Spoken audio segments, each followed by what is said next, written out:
નમસ્કાર, સમાચારો સાથે હું છું વિધિ।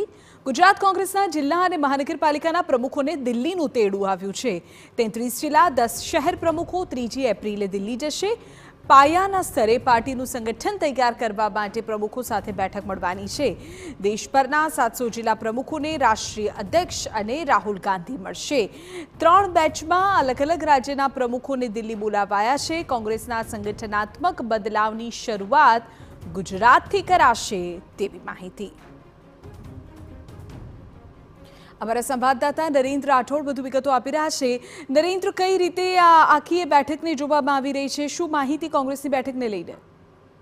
હજી કોંગ્રેસ પોતાના સંગઠનાત્મક ઢાંચાને બદલવા માંગે છે અને એ જ બાબતને ધ્યાનમાં રાખીને કોંગ્રેસમાં ગ્રાસ રૂટ પરથી કેવી રીતના બદલાવ આવી શકે એની અંગેની ચર્ચા માટે અથવા તો હાલ ગ્રાસરૂટ પર કોંગ્રેસની કયા પ્રકારની સ્થિતિ છે એને સમજવા માટે કોંગ્રેસ સમગ્ર દેશના તમામ જે જિલ્લાઓ છે એના પ્રમુખો સાથે બેઠક કરવા માટે જઈ રહ્યું છે। એમાં અલગ અલગ 3 દિવસ તમામ રાજ્યના જિલ્લા પ્રમુખોને બોલાવવામાં આવનાર છે દિલ્હી, અને એમાં ગુજરાતના જે તમામ 33 જિલ્લાઓ અને 10 શહેરના પ્રમુખો છે, એટલે કે ગુજરાતના કુલ 43 નેતાઓને આગામી 3 એપ્રિલના રોજ દિલ્હી બોલાવવામાં આવનાર છે। અને દિલ્હી જ્યારે આ તમામ લોકો જશે ત્યારે રાષ્ટ્રીય અધ્યક્ષ મલ્લિકાર્જુન ખરગે અને રાહુલ ગાંધી સાથે બેઠક કરશે અને એમાં એ જ ચર્ચા થશે કે આખરે ગુજરાત કોંગ્રેસમાં કેવી રીતના બદલાવ આવી શકે, કારણ કે છેલ્લી 2 થી 3 દાયકામાં મોટા ભાગની ચૂંટણીઓ છે એ કોંગ્રેસ હારી ચૂક્યું છે અને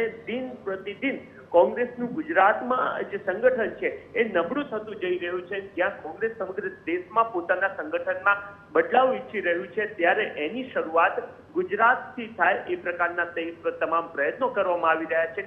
એ જ બાબતને ધ્યાનમાં રાખીને આગામી 3 એપ્રિલના રોજ ગુજરાત કોંગ્રેસના આ 43 નેતાઓને દિલ્હી બોલાવવામાં આવ્યા છે। બિલકુલ નરેન્દ્ર, જોવું રહેશે કે આ બેઠક બાદ શું વધુ વિગતો સામે આવે છે।